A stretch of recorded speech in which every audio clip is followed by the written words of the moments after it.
Ora, já vimos como é que passamos de um modelo conceptual para as equações do modelo, como é que tentamos arranjar parâmetros para as equações do modelo, como é que avaliamos algumas propriedades genéricas do comportamento dinâmico de cada modelo, mas geralmente quando desenvolvemos um modelo, o nosso objetivo último é explorar esse modelo para gerar conhecimento novo ou para testar diferentes hipóteses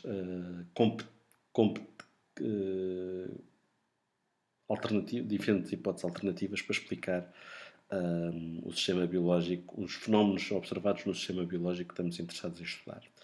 Esta parte, para extrair novo conhecimento dos modelos, cabe dentro desta área, ou normalmente implica, fazer experiências in silico, ou seja, experiências simuladas. Estas experiências são importantes para fazer novas previsões a partir do modelo. Essas previsões podem ser muito úteis para validar o modelo. Se tivermos na tal situação em que temos várias hipóteses alternativas, normalmente cada hipótese gera um modelo dinâmico ligeiramente diferente e podemos usar as experiências in silico para tentar encontrar as condições experimentais que proporcionam uma melhor discriminação entre os dois modelos alternativos. E, finalmente, podemos usar experiências in silico para tentar perceber porque é que este sistema biológico que nós estamos interessados em estudar tem as características que tem. Porque é que tem este conjunto de componentes, porque é que estes componentes interagem desta forma, há alguma razão para isso, não há razão para isso. São coisas que nós podemos tentar responder com experiências in silico. Começando pela parte da validação do modelo, a validação do modelo é uma etapa muito importante do desenvolvimento do modelo porque, normalmente, para construir um modelo e para arranjar valores de parâmetros para o modelo, nós já usamos observações experimentais. Por isso, nós não devemos ficar apenas satisfeitos se o nosso modelo for capaz de replicar essas mesmas observações experimentais nas quais nós nos baseamos para definir a estrutura do modelo ou para encontrar parâmetros para o modelo. Portanto, o modelo replicar essas observações é mais ou menos óbvio, porque nós desenhamos o modelo para replicar essas observações. Ajustamos os parâmetros do modelo para replicar essas observações. Portanto, não é prova suficiente de que o nosso modelo é capaz de fazer previsões precisas e exatas sobre o comportamento do sistema biológico real. Por isso é importante fazer novas previsões com o modelo e comparar com novos dados experimentais que não foram usados na preparação do modelo. Se nós não tivermos condições para gerar novos dados experimentais, uma alternativa para fazer a validação do modelo é recorrer à validação cruzada. O que é isto da validação cruzada?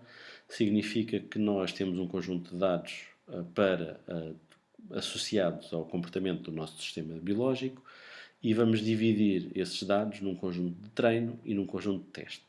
Vamos usar o conjunto de treino para ajustar a estrutura do modelo e encontrar valores para os parâmetros do modelo.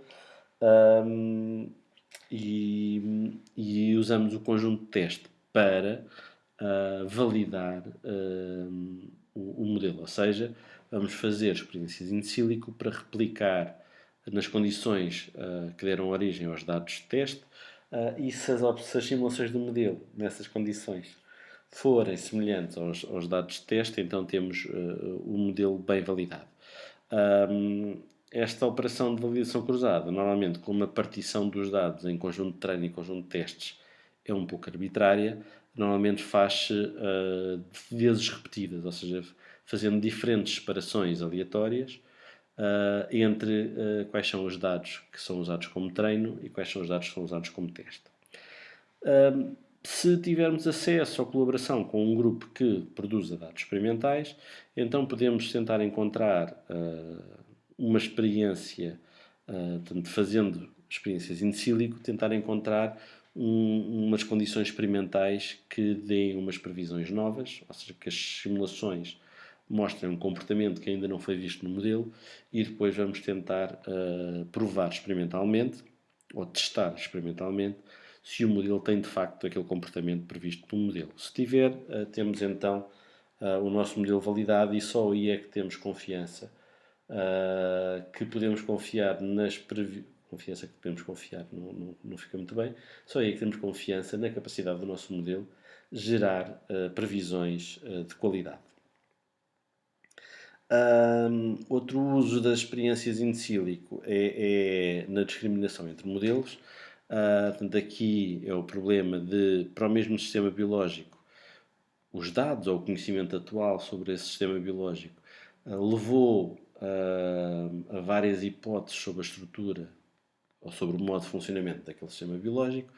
Normalmente essas hipóteses distintas, alternativas, levam à construção de modelos dinâmicos diferentes, e por isso nós podemos tentar arranjar quais são as melhores condições experimentais que tornam as previsões de ambos os modelos alternativos o mais diferentes possível.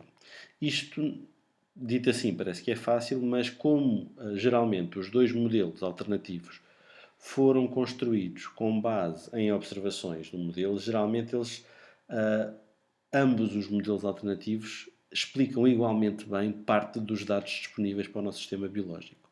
Portanto, aqui é mesmo um trabalho, por vezes, difícil de tentar encontrar as melhores condições experimentais e as condições experimentais que correspondem ao que no modelo.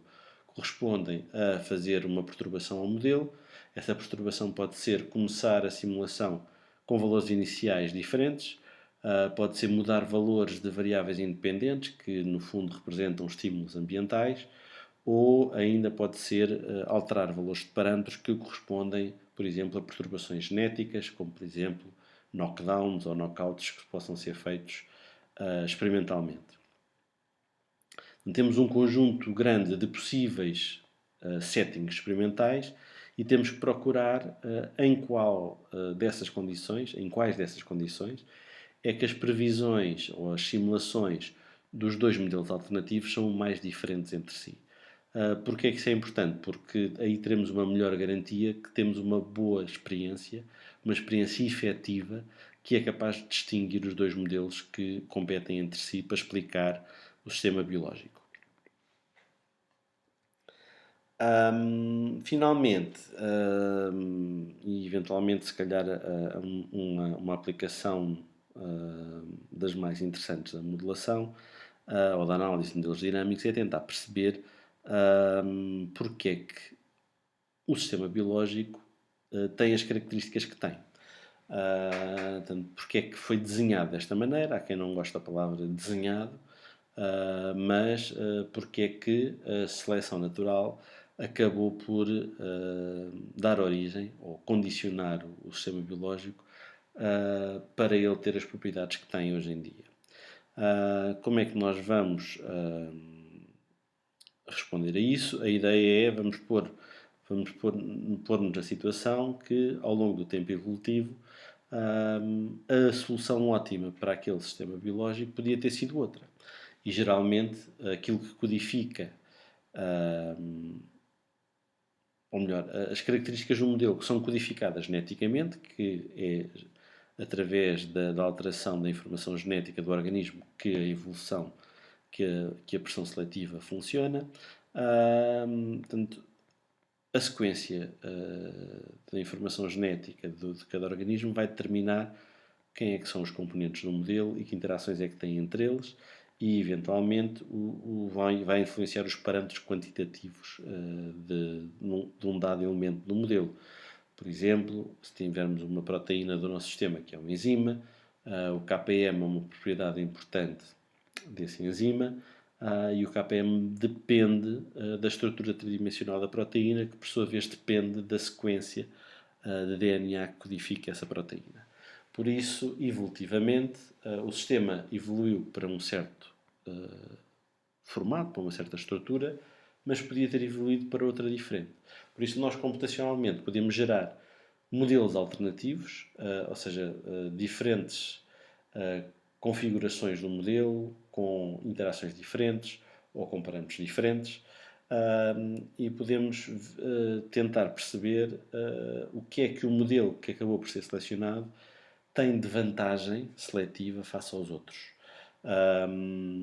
Para isso temos que ter uma medida da performance do sistema e vamos avaliar se o modelo que existe na realidade é de facto o melhor modelo, dá uma grande vantagem adaptativa ao organismo que tem aquele sistema biológico, ou então existem múltiplas outras soluções que eram igualmente boas, mas que, como a seleção natural e a evolução biológica é um fenómeno estocástico, ou pela sequência das variações ambientais que sucederam no processo evolutivo, ou por divergências ao nível das mutações que foram ocorrendo, fomos, se calhar, ou este sistema biológico que estamos a estudar evoluiu para uma configuração, mas existiam outras N configurações que seriam igualmente boas.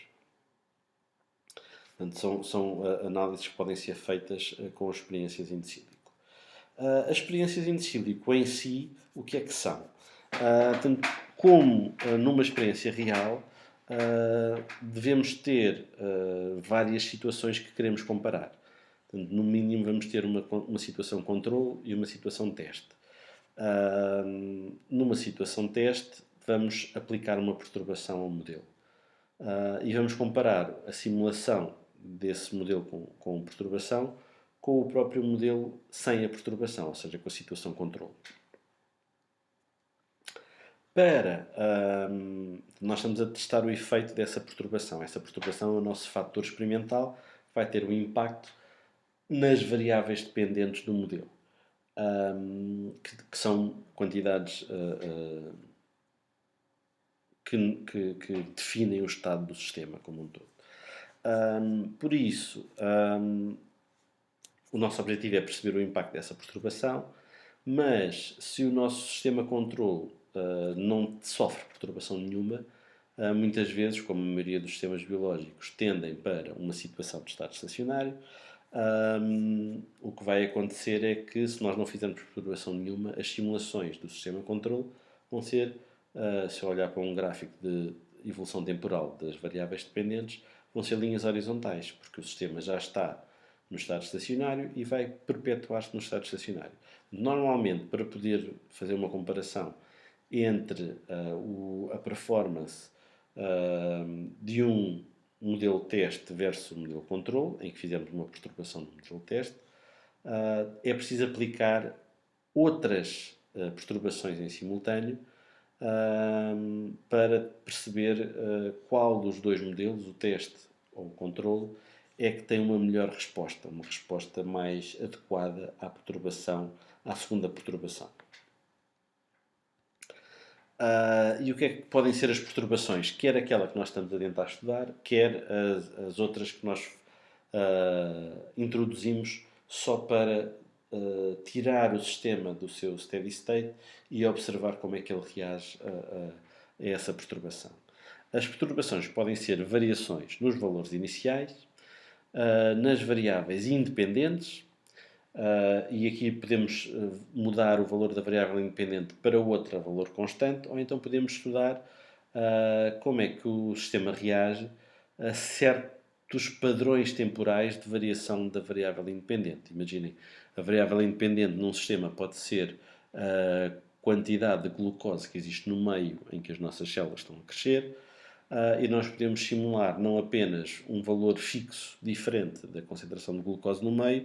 Em vez disso, podemos simular uma função temporal em que, durante algum tempo, a concentração de glucose vai sendo cada vez menor, e depois temos picos de entrada de glucose, porque há alguma fonte de alimento.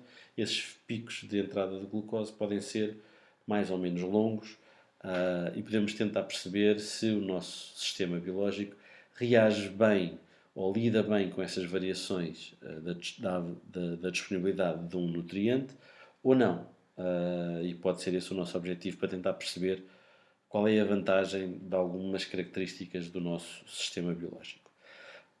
Além disso, podemos mudar os próprios valores das variáveis dependentes, As variáveis dependentes o valor das variáveis dependentes é calculado pelas equações diferenciais do modelo, mas nós podemos artificialmente, em certos instantes da simulação, introduzir perturbações e fazer uma espécie de uma injeção para dentro do sistema, ou positiva ou a retirar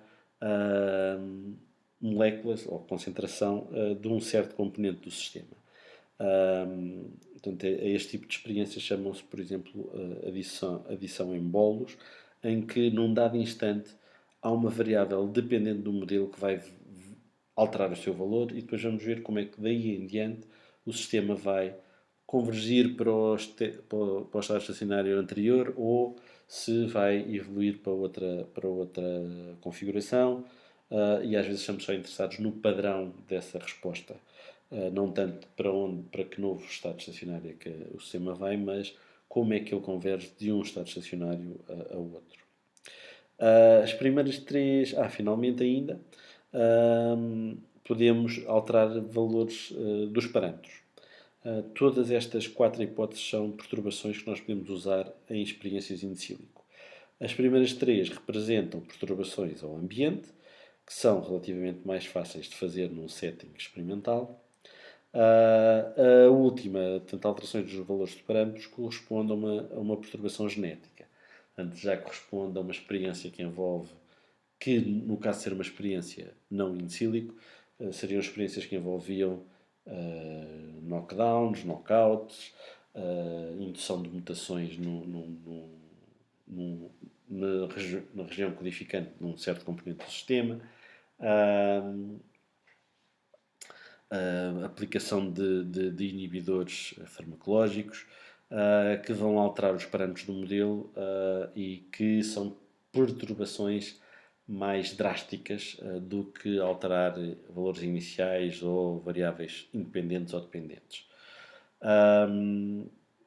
Se nós queremos, a perturbação que nós queremos estudar é a presença ou a ausência de uma determinada interação, muitas vezes isso também é conseguido alterando os valores dos parâmetros. Por exemplo, fazer desaparecer uma interação muitas vezes corresponde a tornar um certo parâmetro igual a zero, o que vai levar a que a interação não tenha impacto na variação das concentrações dos elementos do modelo. Quando fazemos este tipo de perturbações em que alteramos parâmetros do modelo ou a própria estrutura das interações do modelo, pode ser complicado fazer comparações simples, porque muitas vezes ao alterarmos um parâmetro do modelo, estamos a alterar, nós tínhamos um modelo inicial que estava bem ajustado aos dados experimentais que nós tínhamos sobre o nosso sistema biológico. Ao fazermos uma perturbação, ficamos com um modelo diferente, que já não se adequa tão bem às observações experimentais.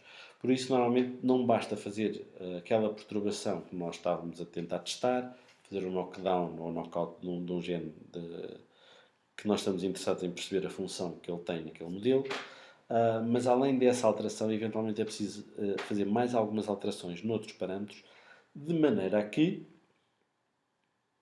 os dois modelos que estão a ser comparados, com e sem a perturbação, deem, dentro do possível, observações, ou concordem ambos com as observações prévias que já existem para o nosso sistema biológico, porque só assim é que faz sentido comparar os dois.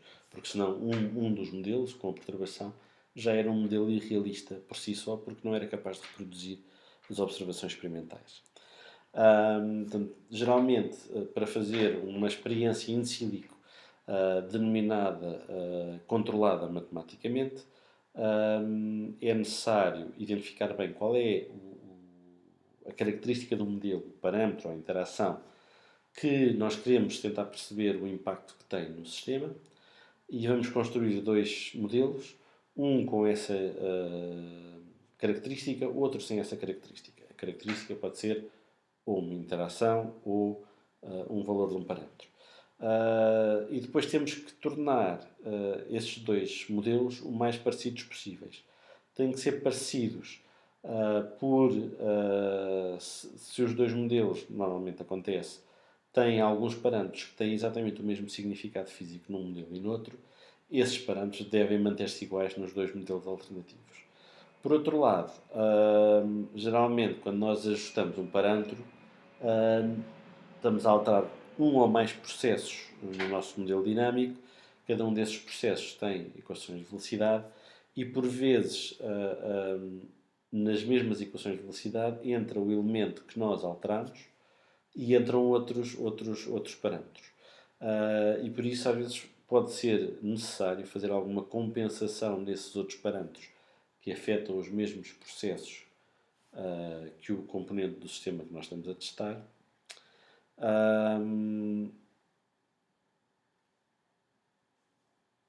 E fazer pequenos ajustes de maneira a que o modelo com a perturbação seja capaz de reproduzir uma boa parte das observações prévias que existem sobre o modelo.